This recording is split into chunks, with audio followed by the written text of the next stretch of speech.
Fala pessoal, sejam bem-vindos a mais uma aula da Ion School Online. Essa daqui é a nossa oitava e última das nossas aulas nesse módulo a respeito das cartas gerais do Novo Testamento. Sendo assim, então, hoje nós vamos falar a respeito da carta de Judas, que tem esse nome segundo o seu autor. E este Judas, para sua surpresa, espero que não, mas não é o Judas Iscariote. O Judas Iscariote não escreveu nenhuma carta exortando, ajudando a igreja a compreender que eles precisavam cuidar dos falsos mestres, falsos profetas, porque afinal das contas ele mesmo se tornou, se revelou como um. Então fique tranquilo, porque nós não estamos lendo a carta escrita por Judas Iscariotes. Essa carta de Judas aqui, então, é o quarto livro mais curto do Novo Testamento, atrás somente de 2ª e 3ª João e da carta a Filemon. E essa, como eu já disse, é a última das cartas gerais do Novo Testamento. Essa carta que gera muita polêmica por causa de algumas coisas que ela vai dizer, já que ela não menciona diretamente o Antigo Testamento, mas faz pelo menos 9 alusões ao Antigo Testamento, e o que fez com que essa carta fosse uma antilegomena, uma carta disputada, uma carta que houve críticas e questões a respeito da autoria, questões a respeito da canonicidade, geralmente vão gerar ao redor do fato de que o autor dessa carta citou textos não canônicos dos livros apocalípticos da tradição judaica da época, fazendo com que alguns não gostassem muito bem disso. Embora Judas tenha feito várias viagens missionárias com outros irmãos, segundo 1 Coríntios 9, versículo 5, é muito provável que ele tenha escrito essa carta lá em Jerusalém. Agora, exatamente a quem ele estava escrevendo, isso nós não conseguimos saber com certeza, mas pelas ilustrações usadas pelo autor, parece muito que ele estava escrevendo a judeus cristãos que compreendiam do Antigo Testamento e também das tradições judaicas. Mesmo não sabendo exatamente quem eles eram, uma coisa nós podemos ter certeza por esta carta, é de que estes cristãos, estes leitores dessa carta de Judas, acabaram de sofrer pelas mãos de falsos mestres que estavam introduzindo falsas doutrinas e que houve uma necessidade de exortação e edificação dessa igreja relacionada a essas questões. Talvez por esse mesmo motivo Judas seja o único livro inteiramente a respeito da apostasia. Ele vai escrever que as más obras são prova da apostasia e exorta os seus leitores a batalhar pela fé, porque no meio do trigo, no meio da igreja deles, também estão misturados os joios, esses falsos profetas, falsos mestres que se infiltraram lá. Então, mesmo que Judas seja um livro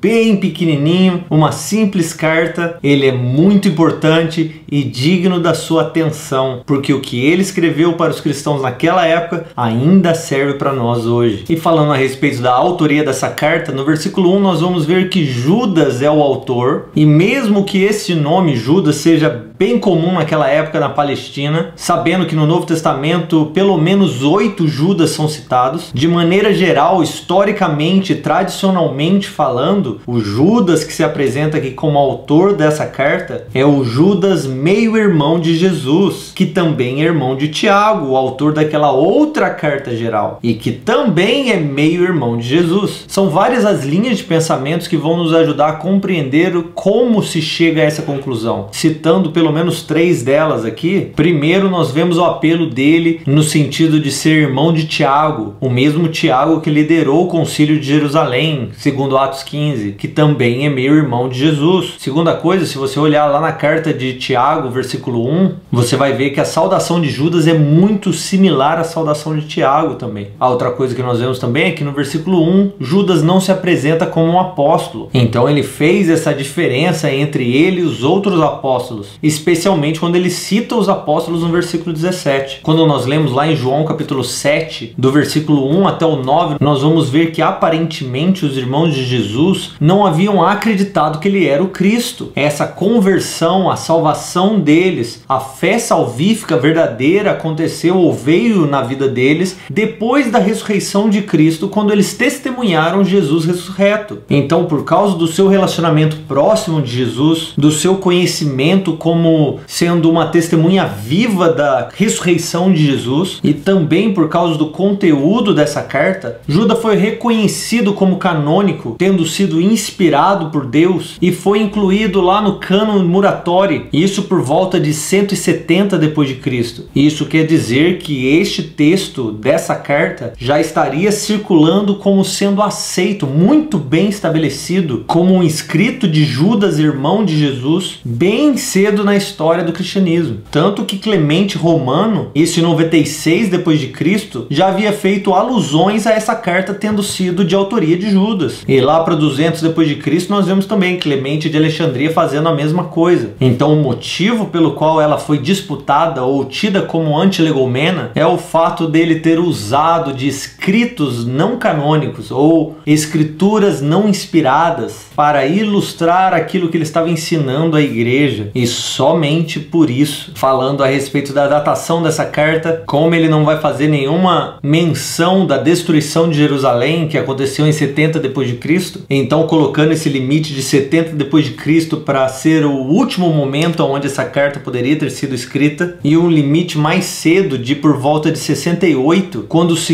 Pedro teria sido escrito, já que Judas é muito semelhante de Pedro, e fica muito claro também que ele usou de algumas das referências ou das palavras da segunda carta de Pedro para fazer a sua carta. Então a grande maioria dos estudiosos vai colocar a escrita de Judas logo depois de 2 Pedro, por volta de 68 até 70 depois de Cristo, quando houve a destruição de Jerusalém. O versículo-chave dessa carta de Judas seriam os versículos de 17 a 19, quando Judas vai dizer assim: todavia, amados, lembrem-se do que foi dito pelos apóstolos. Eles diziam a vocês: nos últimos dias haverá zombadores, e eles seguirão seus próprios desejos ímpios. São estes que causam divisões entre vocês, porque eles seguem as tendências de sua própria alma, de seu próprio desejo, e eles não têm o Espírito, mencionando aqui o Espírito Santo. A grande ênfase dessa carta, então, são os falsos mestres que se infiltraram no meio da igreja e estão agora causando uma apostasia, fazendo com que muitos esqueçam ou deixem, abandonem a fé em Jesus Cristo. Como eu já disse, essa carta é muito parecida com 2 Pedro. A apostasia doutrinária e moral aqui descrita por Judas carrega muitas das semelhanças e características descritas por Pedro. Nós vemos em 2 Pedro 2, versículo 1, versículo 2 e no capítulo 3, versículo 3, que Pedro vai antecipar a vinda desses falsos mestres. Mas aqui em Judas, no versículo 4, versículo 11, versículo 12, 17, 18, Judas não está antecipando. Ele, na verdade, está lidando com a chegada deles. Judas vai até mencionar Pedro aqui, nos versículos 17 e 18, reconhecendo que essas palavras vieram dos apóstolos. Mas essas palavras são de 2 Pedro, capítulo 3, versículo 3. Judas tendo vivido, então, nesse momento de grande apostasia, já que a igreja estava sob grande ataque político de Roma, ao mesmo tempo que havia uma grande infiltração de falsos mestres, Judas é alguém, então, que consegue nos dar uma imagem quase perfeita, com grandes características para nos fazer entender quem são esses apóstatas. No versículo 4, ele vai dizer que eles são ímpios, moralmente perversos e de que eles negam a Jesus Cristo. No versículo 8, ele diz que eles pervertem o corpo, de que eles são rebeldes, de que eles difamam os anjos. No versículo 10, de que eles são sonhadores, ignorantes, corruptos. Aí no versículo 16, ele diz que eles são murmuradores, de que eles estão sempre encontrando falhas, buscam seus próprios interesses, são arrogantes no falar, são aduladores. Aí no versículo 18 diz que eles são zombadores. No 19 ele fala que eles causam divisões, de que eles têm a mente mundana e por último de que eles não têm o Espírito. 18 características então para nós conhecermos estes apóstatas. Tendo dito tudo isso, vamos cair no nosso esboço, que é bem pequeno, mas necessário. Vamos começar então com os versículos 1 e 2, com a saudação do autor Judas, meio-irmão de Jesus. Como eu já disse antes, essa saudação é muito parecida com a saudação de Tiago, talvez porque eles são irmãos, mas é bem interessante aqui que nem Tiago e nem Judas se aproveitam dessa posição deles ao lado de Jesus como irmãos para serem reconhecidos por sua autoridade. Ao invés invés disso, eles se posicionam como servos de Jesus Cristo. Então ele vai dizer assim: quanto a Jesus Cristo, eu sou servo. Quanto a Tiago, eu sou irmão dele. E essa própria saudação já vai enfatizar a segurança em Deus de todos aqueles que são chamados cristãos. Ele vai dizer que ele está escrevendo aos chamados e amados em Deus Pai, aqueles que são guardados em Jesus Cristo. Depois do nosso esboço, versículo 3 e 4, ele vai falar sobre a causa dele ter escrito essa carta. Ele vai falar então por que ele escreveu e também vai aproveitar e já dar uma pequena descrição, ou a primeira descrição destes falsos mestres contra quem ele está escrevendo. Então ele vai dizer assim que ele pretendeu escrever essa carta para falar a respeito da salvação que é comum entre eles. Mas quando ele foi escrever, ele sentiu uma grande necessidade de escrever a eles, exortando eles a permanecerem e lutarem pela fé que foi entregado aos santos. E por que ele sentiu essa necessidade? No versículo 4 ele vai dizer assim: certos homens se infiltraram entre vós, e isso sem que fossem notados, mas desde há muito tempo eles já estavam destinados ao juízo. São homens ímpios que mudam a graça de nosso Deus em libertinagem e negam o nosso único soberano e Senhor Jesus Cristo. Esse negar Jesus Cristo aqui provavelmente está falando a respeito de como a sua maneira de vida, a sua libertinagem é totalmente contrária aos ensinos de Jesus Cristo e ao exemplo do próprio Jesus. E por este motivo eles já estão há muito tempo destinados ao juízo. Depois do nosso esboço, versículos 5 ao versículo 7, ele vai dar 3 exemplos para advertência, e esses exemplos aqui são exemplos de julgamento de Deus. Primeiro ele vai falar sobre os israelitas no deserto, sobre como eles não creram e foram destruídos. Depois ele vai dar o exemplo dos anjos, isso da literatura apocalíptica judaica, dizendo que eles foram rebeldes e de que por isso eles estão confinados para o juízo do grande dia. E depois ele vai dar o exemplo de Sodoma e Gomorra, dizendo que por sua imoralidade sexual eles sofreram a pena do fogo eterno. Estes 3 exemplos de juízo, então, eles não somente vão servir para exortar os seus leitores de que é necessário que eles obedeçam ao Senhor,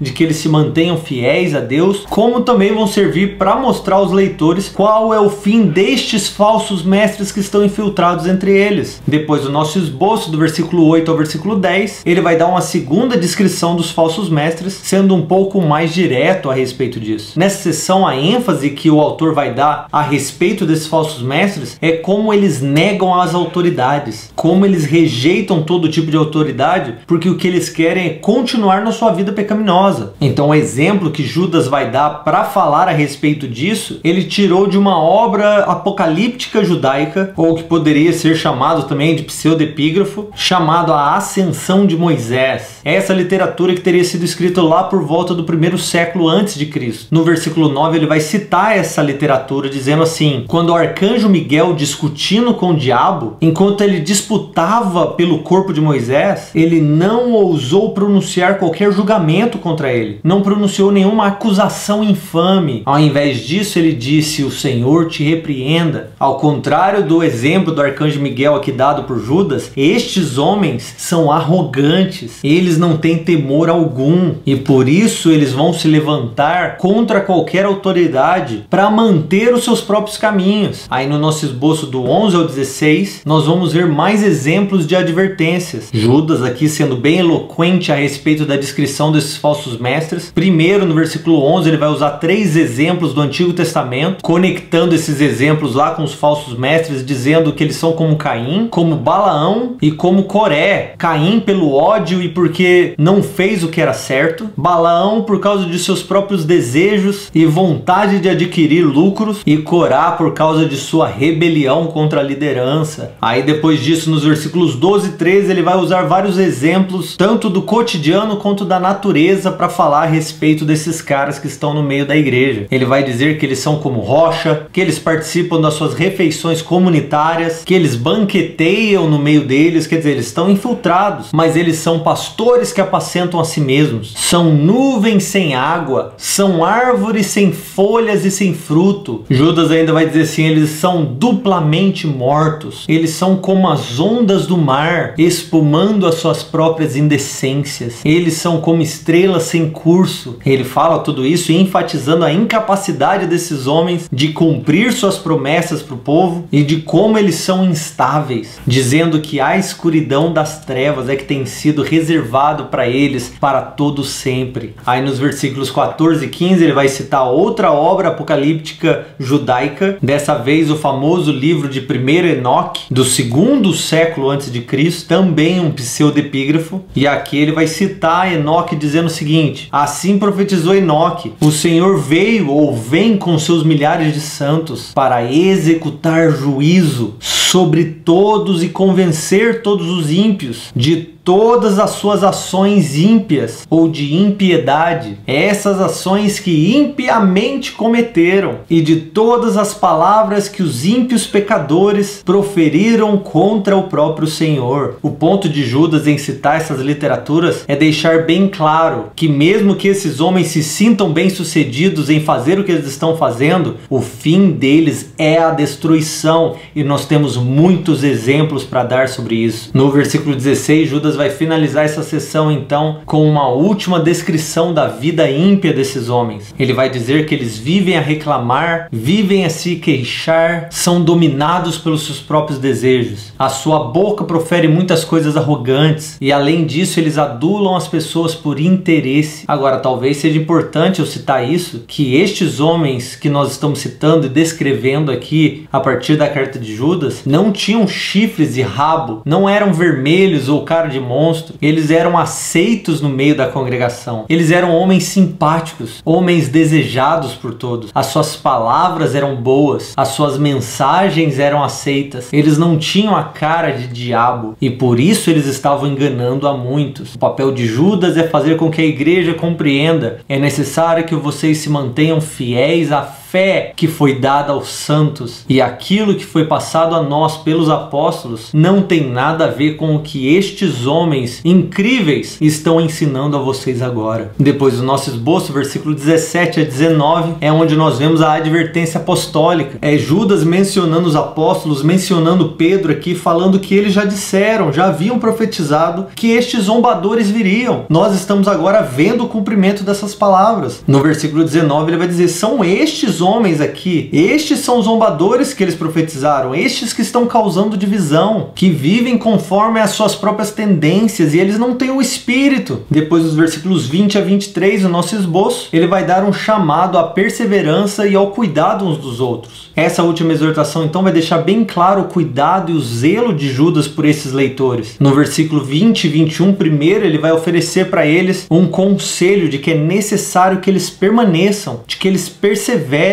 de que eles venham edificar uns aos outros. Ele vai dizer assim: vós, amados, edificando-vos sobre a fé santífica, orando no Espírito Santo, conservai-vos no amor de Deus, esperando a misericórdia de nosso Senhor Jesus Cristo para a vida eterna. E aí ele vai incentivar eles de que é necessário de que não somente edifiquem a si mesmo, mas tenham cuidado com aqueles que estão em dúvidas, aqueles que estão abalados por esses ensinos doutrinários distorcidos. Nos versículos 22 e 23 ele vai dizer assim: mostrai compaixão para com aqueles que estão em dúvida e salvai-os arrebatando-os do fogo do inferno, e a outros demonstrai misericórdia, e isso com temor, para que você também não se misture com as obras deles. Ele vai falar assim, tendo repugnância até da mancha de carne na roupa, para que você não se misture, mas tenha misericórdia daquele que está abalado por tudo isso. E por último, no nosso esboço, versículo 24 e 25, é onde ele traz a bênção final. A ênfase dessa bênção está na preservação divina do povo de Deus. Então, mesmo que nós estejamos esforçando com essa responsabilidade de edificarmos-nos sobre a nossa fé, de conservarmos-nos no amor de Deus, no final, Deus é quem é responsável por nos guardar e por nos impedir de tropeçar, porque é o desejo dele, a obra dele de nos apresentar a si mesmo puros, imaculados e santos. Por isso, no 24 e 25, ele vai orar com essa bênção final, dizendo assim: aquele que é poderoso para vos impedir de tropeçar e para vos apresentar imaculados e com grande júbilo diante de sua glória, ao único Deus, nosso Salvador, por meio de Jesus Cristo, nosso Senhor, sejam a glória, majestade, domínio, poder, antes de todos os séculos. Mas não só isso, hoje também e para todo sempre. Amém. amém e amém. Essa bênção final de Judas é para dizer aos seus ouvintes, aos seus leitores, de que enquanto eles estão permanecendo fiéis às doutrinas dos apóstolos e do Evangelho de Jesus Cristo, é o próprio Deus quem os guarda de serem enganados por estes homens que estão infiltrando no meio da igreja. Então, finalizando esse módulo das cartas gerais, nós vemos como os apóstolos lutavam contra falsos mestres, contra os falsos ensinos, não porque eles estavam desejosos de impor suas próprias verdades,